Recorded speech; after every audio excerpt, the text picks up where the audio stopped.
ये तो सोमकर्ण का वस्त्र है। हम उचित मार्ग पर हैं। चलो। ओम पूर्णमस्य पूर्णमादाय पूर्णमेवावशिष्यते।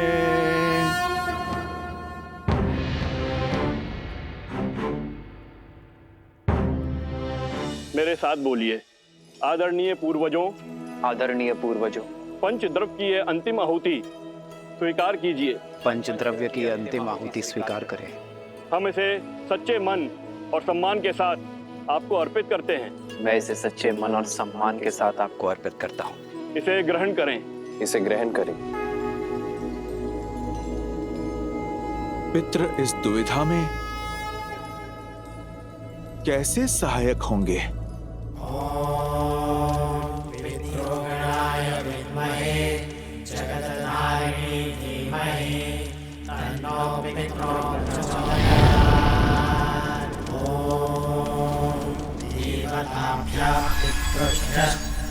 महायोगेभ्यः एव च नमः।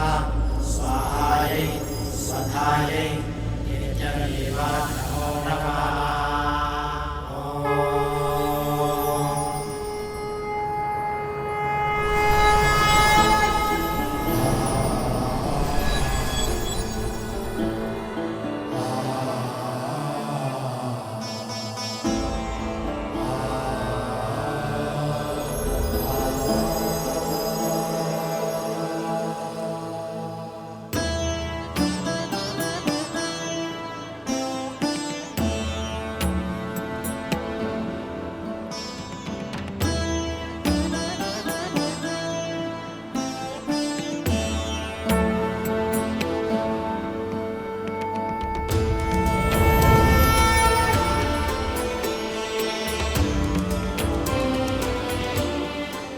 महाराज दशरथ, महाराज अज, महाराज दिलीप, महाराज रघु और सभी इक्ष्वाकु पूर्वजों, अपने वंशजों की प्रार्थना सुनने के लिए धन्यवाद।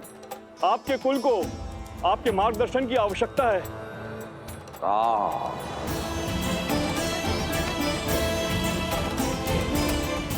मेरे पुत्र,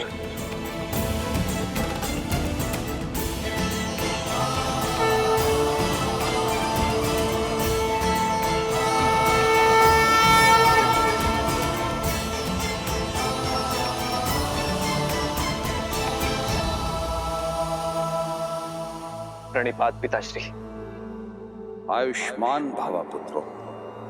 आप सबको भी मेरा प्रणिपात।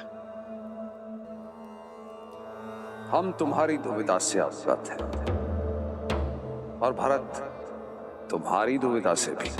जो हाल मैं सोच रहा हूं पिताजी, उसकी पुष्टि कीजिए। आप परामर्श दीजिए। इसमें कोई संदेह नहीं कि भरत शासन संभालने के योग्य है और भरत के शासन में अयोध्या एक श्रेष्ठ राज्य बन सकता है। किंतु इस समय आर्यवर्त को उसकी आवश्यकता है जिसने अयोध्या की सीमा के पार जाकर सुदूर दक्षिण तक धर्म और मर्यादा का प्रसार किया है, जिसने वानर जाति को प्रशिक्षित कर इस योग्य बनाया कि वो अधर्मी असुरों को पराजित कर सके। आज अयोध्या को आवश्यकता है धर्म की स्थापना करने वाले राम की। राज्य को प्रगति देना और अपने पूर्वजों को गति देना तुम्हारा कर्तव्य है राम। यदि राम और उसके पुत्र अयोध्या के सिंहासन पर नहीं बैठेंगे तो रघुकुल का सम्मान और हमारा मान तुम्हें हो जाएगा। श्री राम श्री राम श्री राम। हम तुम्हारे सभी पूर्वज गति नहीं पा पाएंगे पुत्र राम। हमने तो तुम्हें उचित मार्ग दिखा दिया, अब उस पर चलना ना चलना तुम्हारा चयन है। मंगल भवन मंगल हारी द्रवहु सुधा। आयुष्मान भव पुत्रो। वज्र बिहारी धर्म की जय हो, सूर्यवंश की जय हो।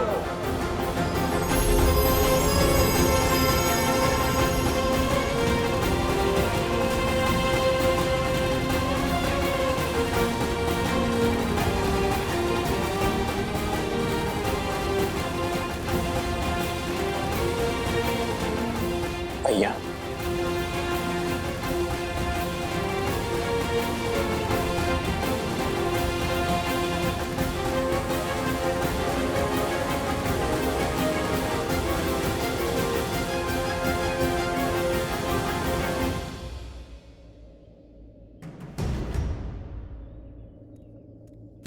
यहाँ तक तो ले आया सोम, फिर आगे क्या फेंका होगा? धोती और फिर कॉफिन। क्या कह रहे हो? बाद में अगर धोती मिली तो उसे लौटा देंगे। कुश, चलो।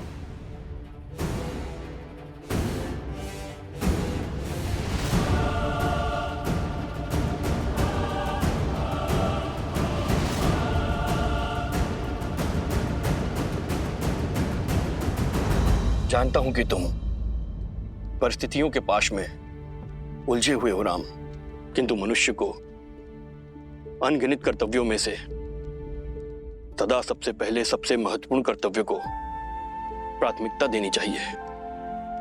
जो सबसे आवश्यक है वो दायित्व निभाना चाहिए। ये पितृयज्ञ करवाकर भरत ने मुझे अपना कर्तव्य स्मरण करवा दिया है आचार्य।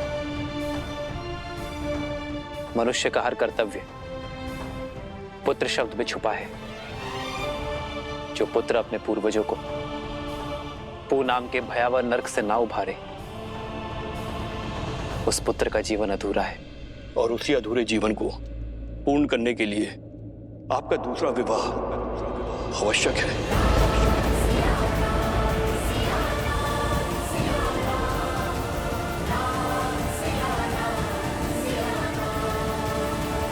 यदि आपने अयोध्या के सिंहासन का त्याग किया तो प्रजा और पूर्वज दोनों के हृदय को दुख पहुंचेगा।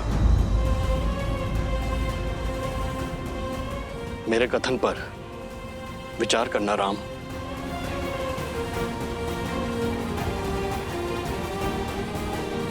जी आचार्य। कल्याण।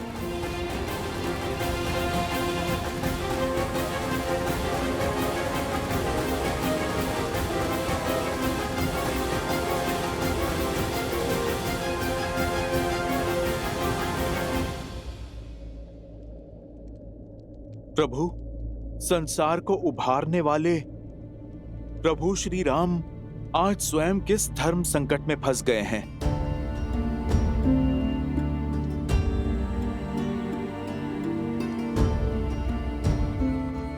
यह समय तो आना ही था हनुमान।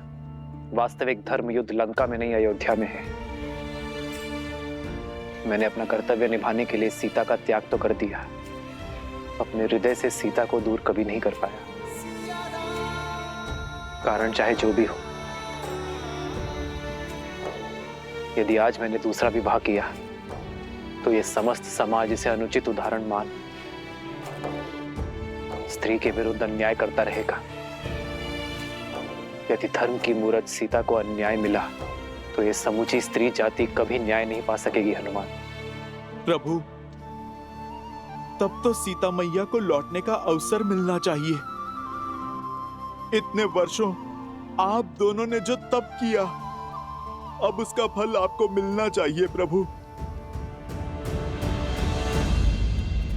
सोमकरण अवश्य ही भीतर बंदी होगा।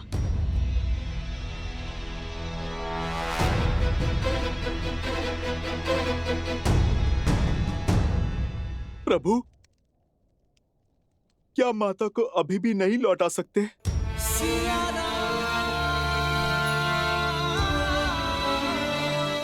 अभी भी असुर और असुरी सोच जीवित है हनुमान। अधर्म को जड़ से निकालने में अब भी समय है। हमारी छोटी सी भूल लोक अपवाद की चिंगारी को भड़का सकती है।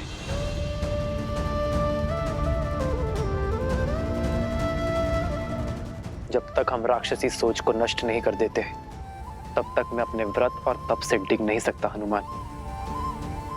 और तब तक मेरी सीता और संतान अयोध्या नहीं लौट सकते।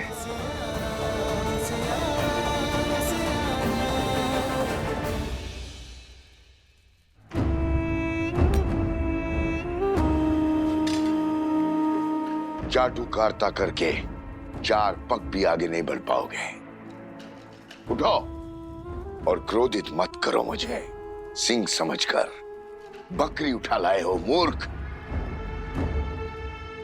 भूल तो हुई है, फिर सोचा ले आए ही हैं तो उन तक पहुंचने की सीढ़ी ही बना लेंगे। अद्भुत। अब तनिक मकरासुर की योजना स्मरण कराना मुझे। मौन क्यों हो? बोलो। सीता को बंदी बनाकर लव और कुश को अपने पास बुलाएंगे। यही तो समस्या है असुरों की। अहंकार में चूर होकर बुद्धि से ही मुख मोड़ लेते हैं, विवेक का उपयोग ही नहीं करते। बस, मैं कोई साधारण असुर नहीं हूं जो संसार से दूर नदी के तल में जीवन बिता रहा हूं। मैं रक्त केतु हूं जो आज उन बालकों का संहार करेगा, आपके भ्रम को तोड़ेगा। इस मायावी गुफा में एक बार प्रवेश किया तो निकल नहीं पाएंगे वो दोनों, और इस गुफा को बिना दिव्य अस्त्र के भेदना असंभव है। शत्रु पर वार करने से पहले उसकी पहचान जान लेना आवश्यक है रक्त केतु।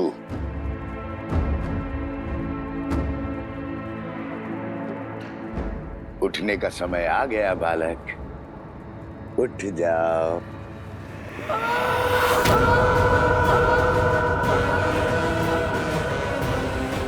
ये तो सोमकरण की ध्वनि है। कुश, वो अवश्य ही भीतर है। तो उस ओर जाकर देखो, और हाँ, केवल संकेत की भाषा में बात करना।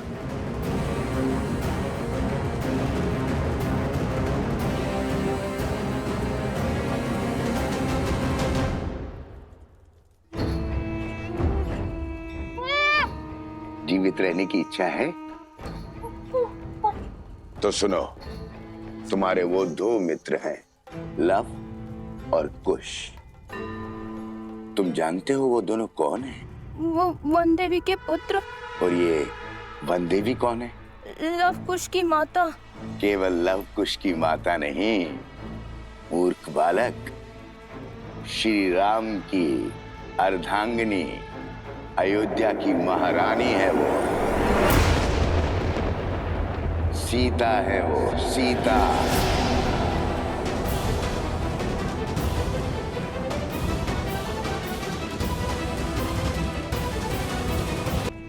तो जीवित छोड़ दूंगा, अन्यथा नहीं नहीं नहीं नहीं नहीं। तो जो कहूंगा वो करोगे ना? हाँ हाँ हाँ। उत्तम। तो सुनो, लव और कुश को मिथिला ले जाओ, और जब मैं वहां कहूं तो सारे समाज, सारी प्रजा के सामने, सारी मिथिला के सामने कहना कि वन देवी ही सीता है। मेरे आदेश पर ये सत्य संसार के सामने प्रकट करना, अन्यथा तुम्हारा मस्तिष्क विस्फोट से शत विशत होकर बिखर जाएगा। ऐसे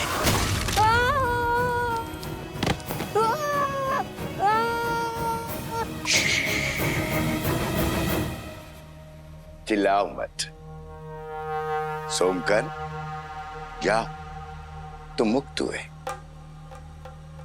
जैसा कहा वैसा ही करना। जाओ।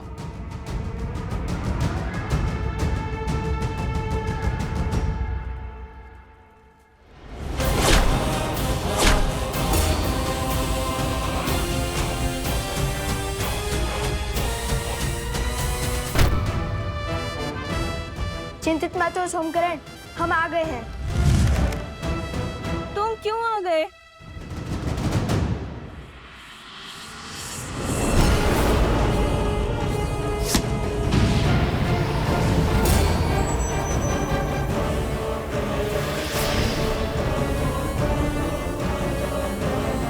मेरी गुफा को भेज दिया, ये कैसे संभव है? जो धर्म के मार्ग पर चलते हैं, धर्म स्वयं उनकी सहायता करता है। तुम्हारे इस मायावी गुफा को भेजने के लिए महाराज जनक सहायता दे चुके हैं, और ये उनके दिव्य तुनीर से निकला हुआ दिव्यास्त्र है।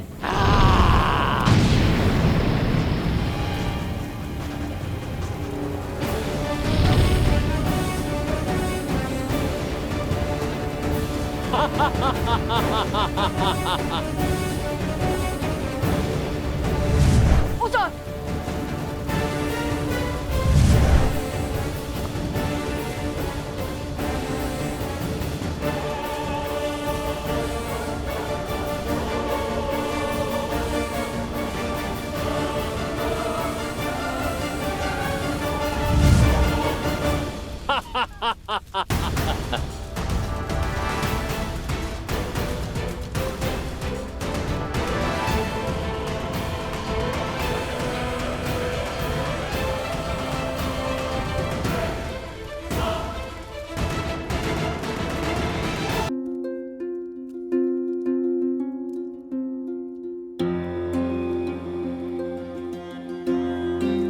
आर्य, हमारे पुत्रों में संस्कार बिल्कुल वैसे आए हैं जैसे आप चाहते थे।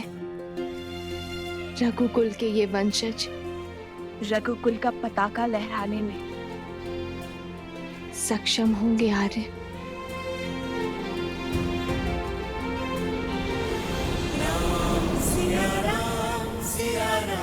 जय जय राम राम सिया राम सिया राम। मुझे इस धर्म संकट से निकालो सीते।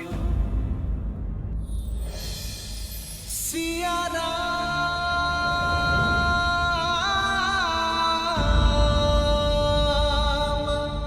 प्रकृति सूर्य की प्रतीक्षा में है।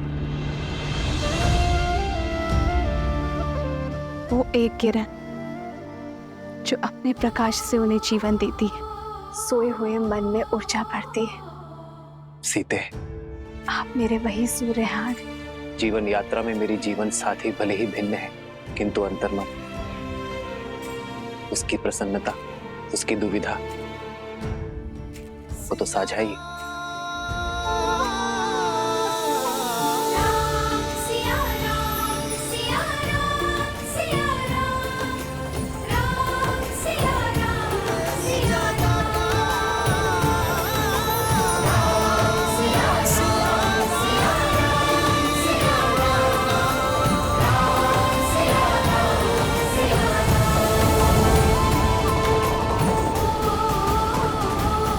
कैसे कैसे भूल गया मैं सीते कि अंतर हमारी देह में है, किंतु हमारा मन तो साथ ही है।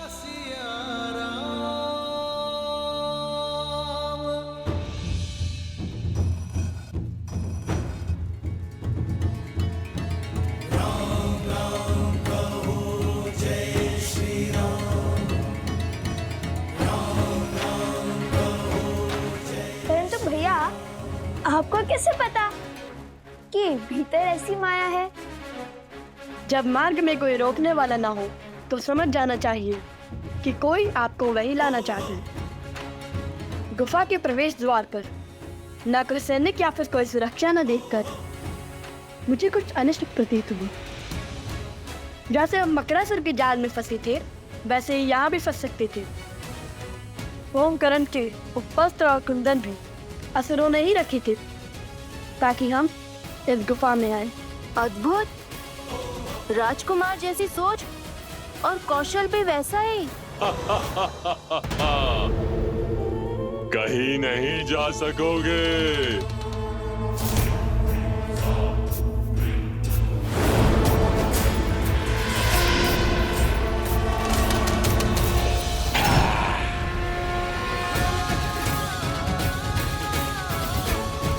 राम नाम के समक्ष कोई असुर शक्ति टिक नहीं सकती।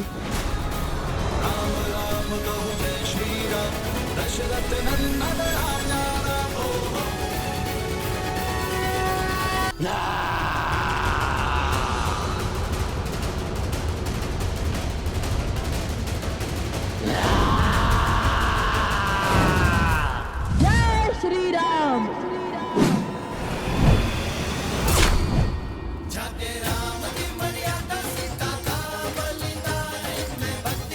अद्भुत भैया।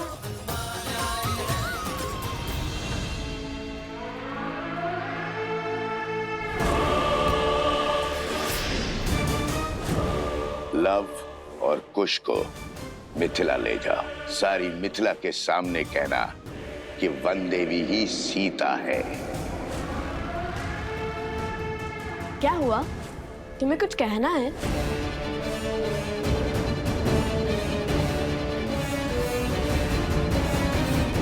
नहीं। तब चलो शीघ्र, अत्यंत भूख लगी है। चलो।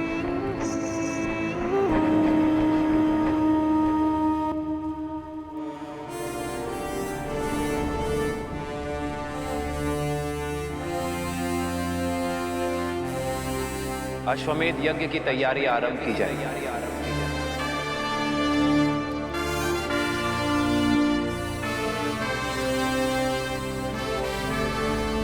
मैं अपनी पत्नी के साथ ही यज्ञ में बैठूंगा।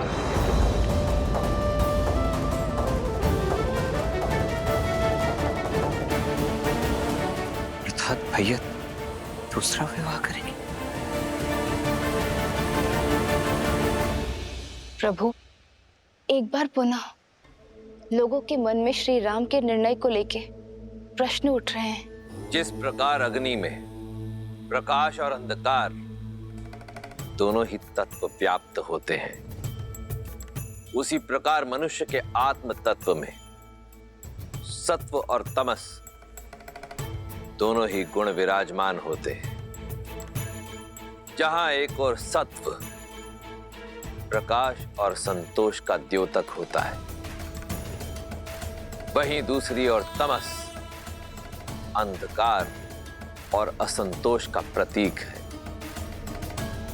जिस प्रकार अग्नि स्वभाव से चंचल होती है और वायु के तनिक से संचार से फैल जाती है, उसी प्रकार मनुष्य का आत्म तत्व अर्थात उसका मन भी सदा चंचल रहता है और तृप्ति अतृप्ति, संतोष असंतोष के मध्य झूलता रहता है। किंतु समाज में स्थिरता लाने का कोई तो उपाय होगा ना महादेव? यह समाज तभी स्थिर होगा देवी, जब ये श्री राम की शरण को पूर्णतः स्वीकार कर लेगा, जब ये श्री राम के प्रत्येक निर्णय को अपना सत्य, अपना धर्म मानेगा। परंतु उसका समय अभी आया नहीं है। देखा नहीं आपने, जैसे ही नगर जनों ने यह समाचार सुना कि उनकी अयोध्या नगरी में अश्वमेध यज्ञ का आयोजन होने जा रहा है, जहां उनके राजा श्री राम अपनी पत्नी सहित यज्ञ में यजमान होंगे, तो क्षण भर में ही कितनी ही बातें होना प्रारंभ हो गई।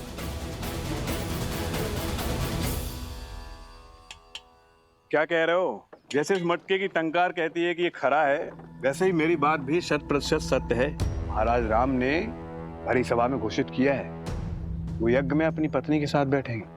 आप सही कह रहे हैं। लगता है राजकुमारों ने महाराज को दूसरी विवाह के लिए मना लिया है। वैसे उचित ही हुआ है। समाज में ना पत्नी के बिना घर पूरा होता है, ना महारानी के बिना राज्य। उचित ही कह रहे। ये लो बंधु। सुनिए, भोजन तैयार है, आइए भोजन कर लीजिए। अरे भाग्यवान, भोजन छोड़ो, पेट तो हमारा बातों से ही भर गया। तुम नहीं जानती, समस्त नागरिकों में चर्चा है महाराज श्री राम दूसरा विवाह करने जा रहे हैं। क्या? फिर से कहो। हाँ, अपने कानों से सुनकर आई हूँ। महाराज राम विवाह करने वाले हैं और सुना है विवाह मत्स्य देश की राजकुमारी से करने वाले हैं। मत्स्य देश की राजकुमारी? ये तो बड़ा अशुभ समाचार है। यदि विवाह हुआ तो महारानी सीता का अपमान होगा। वही तो। कैसा अपमान? सुना है महारानी सीता इतने वर्षों से मिथिला में रह रही हैं। और तो और अश्वमेध यज्ञ का निमंत्रण देने के लिए महाराज स्वयं मिथिला जा रहे हैं। मुझे तो लगता है महारानी का त्याग और वनवास दोनों मिथ्या है, मिथ्या। प्रजा को भ्रमित किया जा रहा है।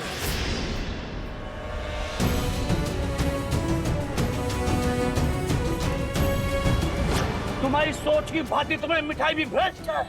हमारे राजा राम को झूठा कह रहे हो?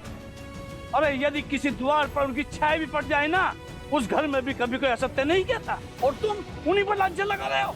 बहिष्कार करो, बहिष्कार करो, बहिष्कार करो, बहिष्कार करो। बहिष्कार करने से पहले इसको इसके पापों का पुरस्कार तो मिलना चाहिए।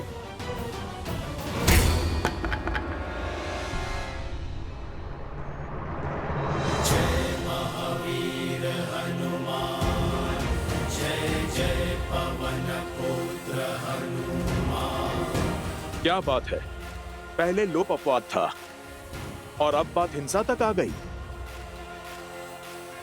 बस करो, वाद विवाद ठीक है, किंतु राम राज में हिंसा के लिए कोई स्थान नहीं है। फिर चाहे वो प्रभु श्री राम के समर्थक ही क्यों ना हो। प्रभु का पथ तो न्याय और धर्म का है। तो ये कारण है संकट मोचन हनुमान के मुख पर संकट के भाव का। प्रभु, मैं जानता हूं कि आपने मुझे वेश बदलकर प्रजा के बीच इसलिए भेजा ताकि समाज में हो रही हर एक बात बिना किसी आवरण के आप तक पहुंचे प्रभु। परंतु प्रभु, किंतु तुम ये काज पुनः नहीं करना चाहते।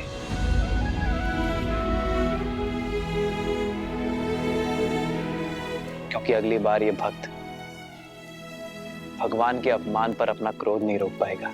प्राण ले लीजिए प्रभु, किंतु आपके प्रति अभद्र शब्द सुनने का दंड मत दीजिए।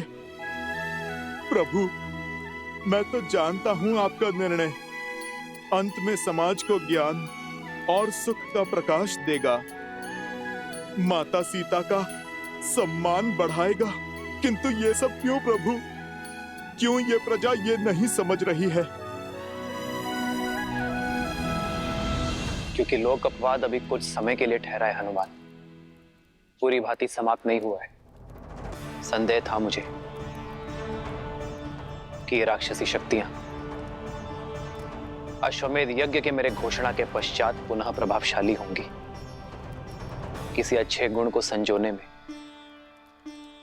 उसे बनाने में जीवन निकल जाता है हनुमान, किंतु उसे बिगाड़ने के लिए एक क्षण भी बहुत है। राक्षसी वृत्ति के विरुद्ध हमारा ये युद्ध बहुत लंबा है, कई चरण है उसके। सहस्त्रमुख रावण की सोच को अभी प्रजा के मन से निकालने में बहुत समय शेष है हनुमान।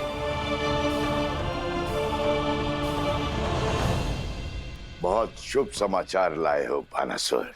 अश्वमेध यज्ञ में राम का अपनी पत्नी के साथ बैठने की सूचना का उपयोग हम उसके विरुद्ध करेंगे। लोक अपवाद की जो अग्नि बुझ गई थी उसे फिर भड़काएंगे। तुम जो कर रहे हो करते रहो। जी महाराज। और मैं पूरी अयोध्या को यह विश्वास दिलाऊंगा कि उनके नर रूपी नारायण राजा राम केवल एक धूर्त राजनेता है। सीताराम। और सब तुम्हारी भांति पवित्र और निस्वार्थ तो नहीं होते ना हनुमान, जिन पर विकारों का प्रभाव ना हो। मानव मन अति चंचल होता है हनुमान। जिस प्रकार गर्भ में सोए अबोध शिशु की लात माता आनंद से सह लेती है,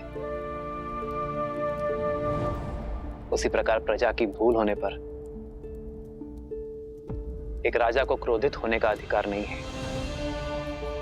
यह अश्वमेध यज्ञ मेरी प्रसिद्धि के लिए नहीं, अयोध्या के कल्याण के लिए है।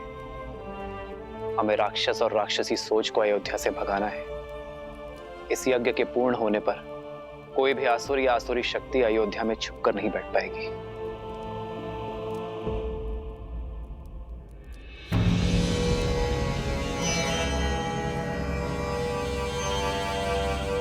प्रणाम संत श्री। अरे बाबा आ गए। साधु बाबा की, साधु बाबा की।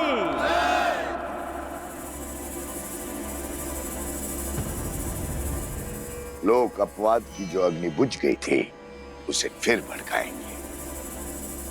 तुम जो कर रहे हो करते रहो। धर्मधारी राम पुजारी बाना बाबा की जय।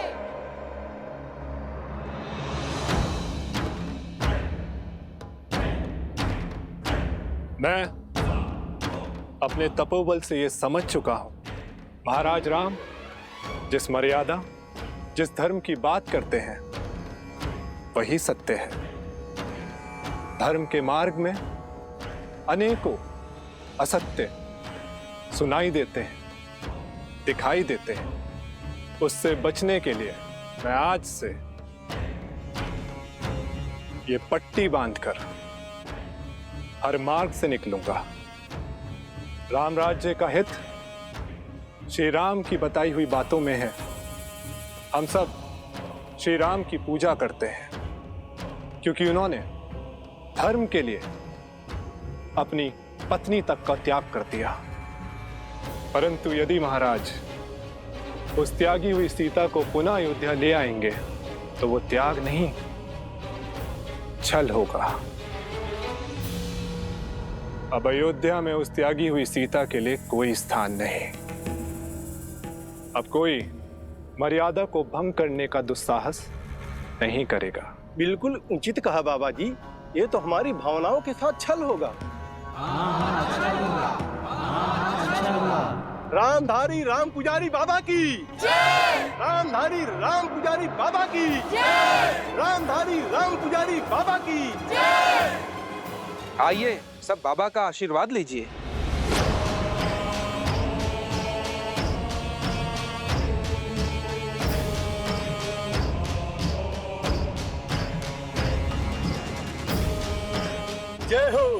जय हो बाबा की।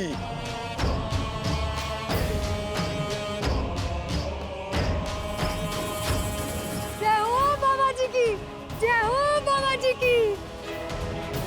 बाबा की जय हो, बाबा की जय हो, जय हो बाबा की। अब आगे क्या करना है महाराज? अब संध्या को भेष बदलकर अयोध्या में किसी और को समझाएंगे कि केवल सीता ही अयोध्या की महारानी हो सकती है और कोई नहीं।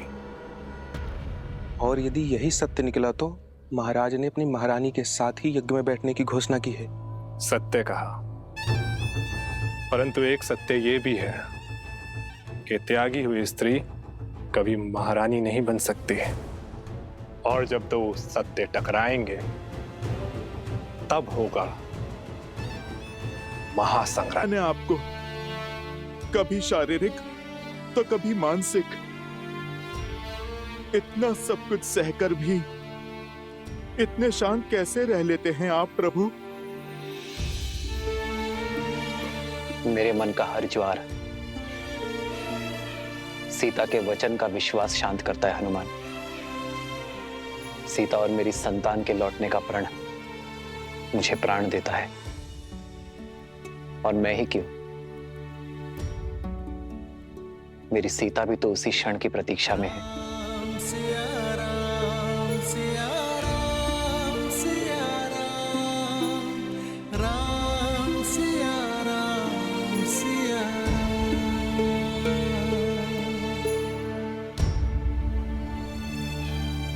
चिंता ना करें वन देवी, लव कुश आते ही होंगे।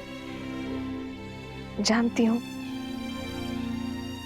किंतु दिन ढलने के साथ साथ मन व्याकुल हो रहा है। लव कुश आ गए, लव कुश आ गए, लव कुश आ गए, लव कुश आ गए, लव कुश आ गए।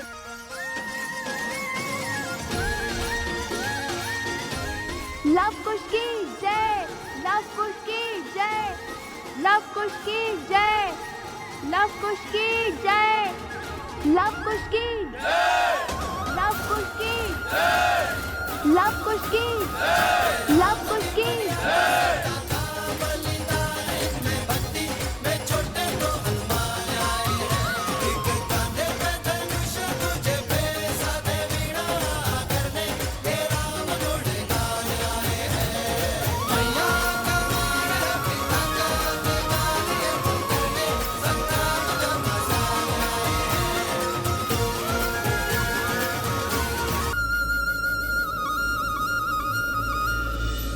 श्री राम की अर्धांगिनी सीता है वो, सीता।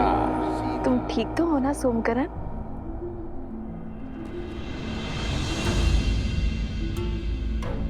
ये क्या कर रहे हो सोमकरण? उठो। ऐसे प्रणाम केवल गुरुजनों को किया जाता है। मैं वो आपको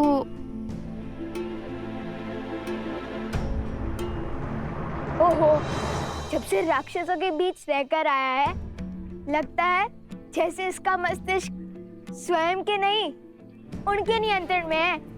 देखिए कैसे विचित्र व्यवहार कर रहा है, कुछ बोल ही नहीं रहा।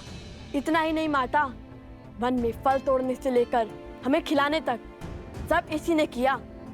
हमें तनिक भी कष्ट नहीं होने दिया, और हमारे खाने के बाद जो फल बचते थे उन फलों को ये खाता था, और खेल कूद में भी जानबूझकर हार जाता था। किंतु मुझे कोई कष्ट नहीं, वो यहाँ पे भी करना सोमकर्ण। कुश, बुरी बात। मित्रों में समानता होनी चाहिए। तुम दोनों ने उसके प्राण बचाए, कदाचित इसलिए इसका मन अनुग्रह से भर गया है। उचित कहा देवी। किसी महान राज्यों के महान राजकुमारों के भांति आपके पुत्रों ने मेरी रक्षा की ना, इसीलिए मैं आपको सम्मान देने आया हूँ। राजकुमार लव, राजकुमार कुश। हो, बस करो ये सम्मान करना, अन्यथा अगली बार सहायता नहीं करेंगे तुम्हारी। वैसे छवि और साहस तो राजकुमारों सा ही है, हमारे लव कुश का। महाराज जनक ने भी तो यही कहा था ना कि इन दोनों को देखकर उन्हें अयोध्या के राजकुमारों का स्मरण हो आया था।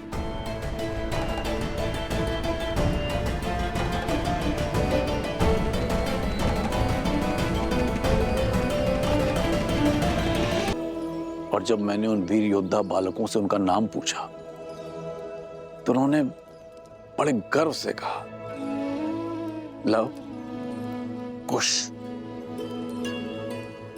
लव कुश? हाँ सुने, रूप में लव कुश, किंतु स्वरूप में जैसे स्वयं साक्षात श्री राम सामने खड़े हैं। दो तन एक मन। घास के तिनके से एक भाग कठोर और तीखा, तो दूसरा भाग सरल और कोमल।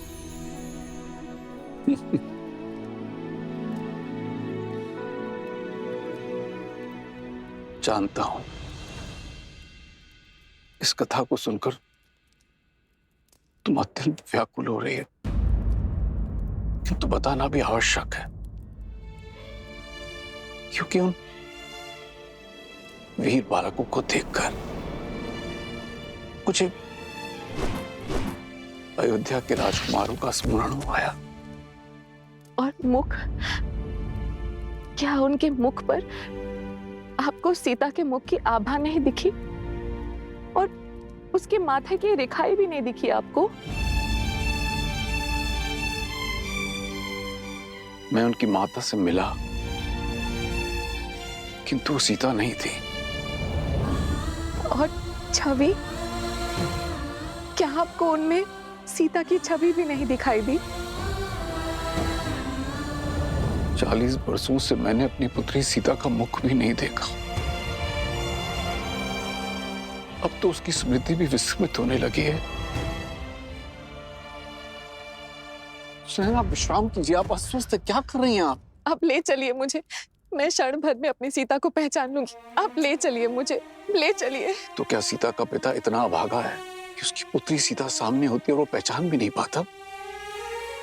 मैं वन देवी से मिला हूं। आप कहीं नहीं जाएंगे, आप विश्राम कीजिए, आप अस्वस्थ हैं। अस्वस्थ हूँ, जब से मेरी पुत्री चली गई है मैं क्षण भर में उसे पहचान लेती। आप उन ऋषि कुमारों को खोजने के लिए 8 दिशाओं में अपने सैनिकों को भेज दीजिए। मैं उन्हें देखते ही उनके अस्तित्व का पता कर लूंगी। आप कुछ कीजिए ना।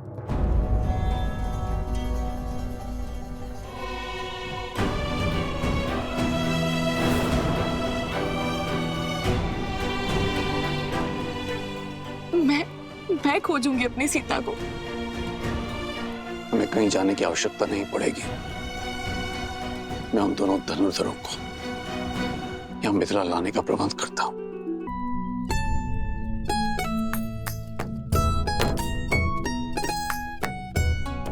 लव भैया, अभी तो स्वच्छ किया था, विशेष तुनीर को लेकर क्यों बैठ गए?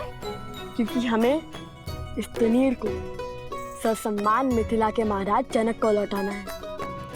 आओ तुम भी हाथ बटाओ। जब लौटाने जाएंगे तब साफ भी कर लेंगे ना। ऐसे 3 में 3 बार इसे रगड़ते रहे तो घिसकर पतला तार हो जाएगा ये तुनीर। कदाचित लौटाने के लिए कुछ बचे ही ना। अच्छा, तो महाबुद्धिमान कुमार कुश, ये बताओ कि क्या तुम स्नान करने से घिस गए? घिस सकता था, किंतु मैं स्नान करते समय स्वयं को अधिक रगड़ता नहीं। रक्षा कुमार, रक्षा कुमार, कहाँ है? बताओ, अभी मार दूंगा। वो रक्षक कुमार बोल रहे हैं, राक्षस कुमार नहीं। ओहो, ध्यान से सुनो। अगली बार यदि तुमने मुझे राजकुमार या फिर रक्षक कुमार या फिर कुछ भी ऐसा कहा तो मैं गुरुदेव को कहूंगा कि तुम्हें बुद्धि के लिए कोई औषधि दे। क्षमा रक्षक, भूल हो गई। मैं तो एक समाचार देने आया था। अभी कुछ मिथिला के ऋषि आश्रम में आए थे। उन्होंने बताया कि मिथिला में धनुर्विद्या की बहुत बड़ी प्रतियोगिता होने वाली है। मैंने गुरुदेव से कहा कि तुम दोनों जैसे धनुर्धर तो 20 गांव में भी नहीं मिलेंगे। फिर गुरुदेव ने बताया कि तुम दोनों अवश्य उस प्रतियोगिता में भाग लेने जाओगे।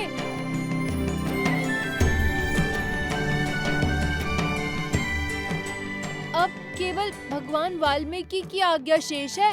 लो, महाराज जनक को तुनीर लौटाने का अवसर मिल गया। हम मिथिला जाएंगे भैया। अवश्य जाएंगे। तो रुक क्यों गए?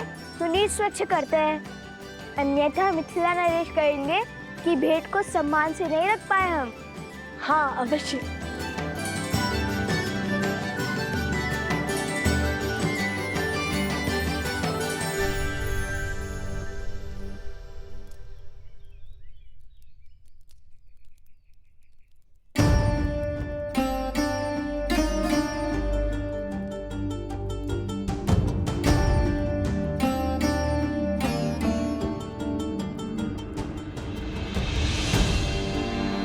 प्रणाम ऋषिवर। कल्याण हो। शब्दों में नमन, किंतु मुख मुद्रा में मनन। वन देवी, सबसे पहले तो मेरा धन्यवाद स्वीकार कीजिए। आपके पुत्रों ने मेरे भाई सोमकर्ण को बचाकर हम पर बड़ा उपकार किया है। अपने मित्र की सहायता करना उनका कर्तव्य था, और फिर लवकुश अपने गुरु भाई को अकेले संकट में कैसे छोड़ सकते थे। अवत्सरा, तुम ऋग्वेद के ज्ञाता हो। शिष्यों को मंदिर में ले जाकर पाठ आरंभ करो, मैं आता हूँ। जो आज्ञा ऋषिवर। चलो। बताइए वन देवी, क्या समस्या है? ऋषिवर, भगवान वाल्मीकि ने मेरे पुत्र को मिथिला जाने का आदेश दिया है। जानता हूँ। तो ऋषिवर, आप ये नहीं जानते कि मेरी माता उन्हें देखते ही पहचान लेगी, जितना मैं उनको जानती हूँ।